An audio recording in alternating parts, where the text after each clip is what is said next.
you hear the egalitarian clarion call everywhere. Everything should be equal. Everything should be equally distributed. We should strive for equity. It's like, wrong. Especially if you're a conservative. Wrong. What we want are just hierarchies of competence. Not everyone's a neurosurgeon. You know, if your father has a brain tumor, you probably want a hierarchy of competence for neurosurgeons, so you can pick the one that's the best, so that he might not die. That's what a hierarchy of competence is for. For the postmodernists, there's no hierarchy that isn't based on power. Well, because they think the world runs on power. And that's why they're willing to use power to get what they want, because it's the only thing they believe in. But a valid hierarchy of competence, it's, God, we need those things, man. We need the best plumbers. We need the best contractors. We need the best, we need the best carpenters. We need the best lecturers. There has to be a hierarchy of quality, and not only so that we know who the best are and can reward them properly, but so that we can reward them so they keep being the best. It's like, you know, if you have a great educator, if you have a great leader, if you have a great thinker, you want to reward them so they keep thinking and they keep educating so they can tell you something. It's not a reward for their intrinsic being. It's a calculated move on your part to suck everything out of them that's valuable as fast as you can. That's what a hierarchy of competence is for. And the idea that hierarchies of competence don't exist it's so cynical. It's such a pathologically cynical idea. And it's actually quite patently untrue, because here's an interesting tidbit from the psychological literature. Let's say you want to determine what the best predictors are for lifetime success in a Western society. Well, what would you hope for? How about intelligence? There'd be a good one. Let's hope the smart people occupy more positions of complexity, right? Because they're smarter. Would you want it any other way?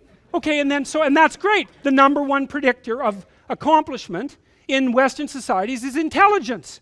So that means the system works. What's the number two predictor?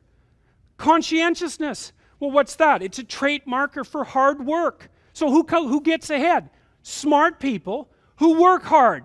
Now, that doesn't account for every bit of the difference between people in terms of their hierarchical structure, because hierarchies aren't perfect. They're corrupt. People get to the top sometimes because they're psychopathic, although, believe me, a hell of a lot less than you think. Because a psychopath has to keep moving from place to place, because once he reveals himself as deceitful and untrustworthy, he has to go find new suckers to fleece. So the idea that, you know, there's no distinction between a CEO and a psychopath, it's like, that's only made by someone who A, knows nothing about psychopaths, B, knows nothing about CEOs, and C, has something fundamental against the entire capitalist structure, because it's simply not true.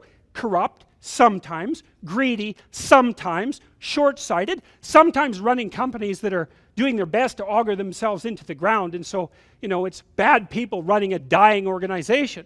But generally speaking, it's not the case. Our hierarchies of competence are reasonably functional, and not only are they functional, they're valuable. We need to know who the competent people are, and we need to reward them. And even more importantly, we need to tell young people, hey, there's some hierarchies of competence out there. Like 1,000 of them. Go be a plumber, man, but be a good one, you know? Be an honest one. I had a plumber once, you know? It was the night before we were putting drywall in our house. We were redoing a house, and he had put in all the plastic piping, you know? And I was going to test the joints. They're supposed to be glued together with this pipe glue, right?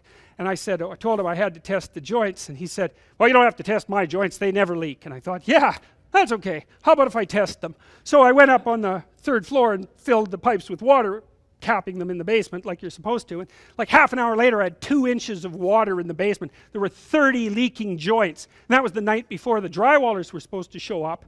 So he wasn't particularly competent. That's the point of that story. But even more so, he had put a bunch of the plastic pipe outside where the drywall would be, so it would have been sticking through the wall. So I spent a frenetic night, you know, sawing through plastic pipe and re-gluing joints so that the drywallers could come in. What's the point?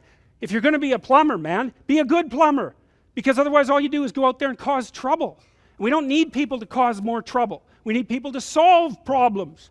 You know, and so you can be a tradesman, and you can make a lot of money as a tradesperson. It's a bloody, reliable, honorable, forthright, productive way of making a living. And there is a hell of a lot of difference between a working man who knows what he's doing and one who doesn't, both in terms of skill and ethics, right? And you work with someone who knows what they're doing, it's a bloody pleasure.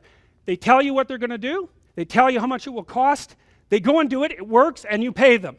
Perfect. Everyone's happy. And that's what happens when you have genuine hierarchies of competence. And so you listen to these panderers of egalitarianism and equity, and they fail to recognize completely that there are differences in rank between people. It's not such a terrible thing, man. Maybe you wouldn't be a great lawyer. Like, it's certainly possible. Most people aren't. But that doesn't mean there isn't something you could be great at. There's lots of hierarchies to attempt to climb, and if you fail in one, go try in another. But the point is, you're still trying to aim for the top, and what the hell are you going to do if you don't try to aim for the top? You know, flap about uselessly and whine about your life? It's not helpful. It'll just make you miserable. You're not reliable to anyone. You can't help out in a crisis. It's like, so you tell young people, and this is another message for conservatives, like, I don't care what you're going to do, but go out there and make something of yourself for God's sake. Be an honest person and work and get to the top of whatever it is that you want to get to the top of. You know, and stand up for yourself like a respectable human being and be a bit of a light on the world instead of a blight. You know? And you can tell young people that, and they haven't been told that by anyone now. And so the young men are so hungry for that it's painful to watch. They're so relieved when someone finally comes up and says, hey, you know, you get your act together a bit, discipline yourself, see if you can learn to tell the truth, concentrate on something for a year or two, you could be a bloody world beater. They think, really? That's possible? Wow, that would be interesting. That might make life worth living. It's like, yeah, it might. So why don't you go do it? That's what the damn universities were supposed to be teaching people, and they've forgotten that. I went to Harvard a month and a half. I used to teach there, and I talked to a bunch of students, you know, and I told them, it's not easy to get into Harvard, you know. Like, you're a valedictorian if you're at Harvard. And not only are you a valedictorian, you're way better than most people at least 2 other things, or you don't get in. And so, like, it's, I don't know what the acceptance rate is, like 5%, and believe me, not everybody applies, so it's a very selective school. And so why am I saying that? It's like, these are high quality kids. So I told them what I just told you. It's like, here you are at Harvard. It's like, get yourself educated, man. Read some books, learn to talk, learn to think. Make yourself into something. Get the hell out there and make the world that put you here happy that you were put there in that great institution.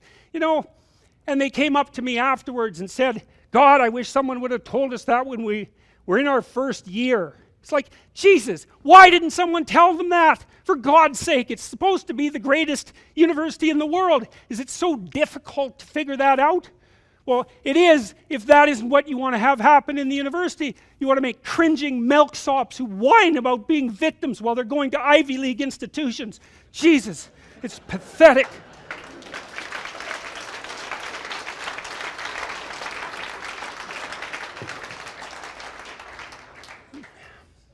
There's an old idea from Carl Jung. I really like this idea. It's a rough one, man.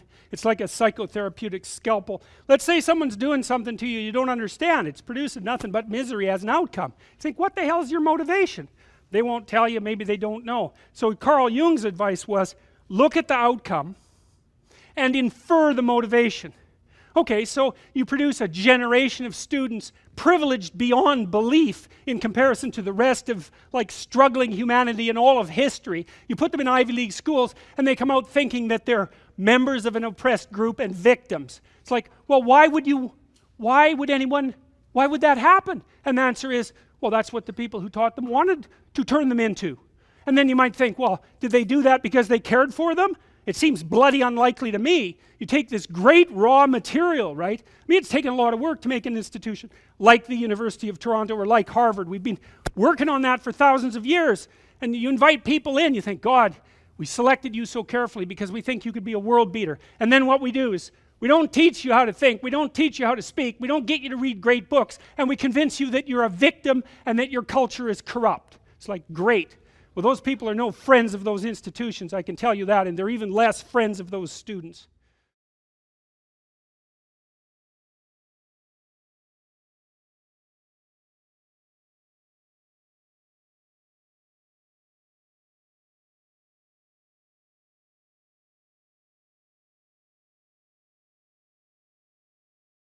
you.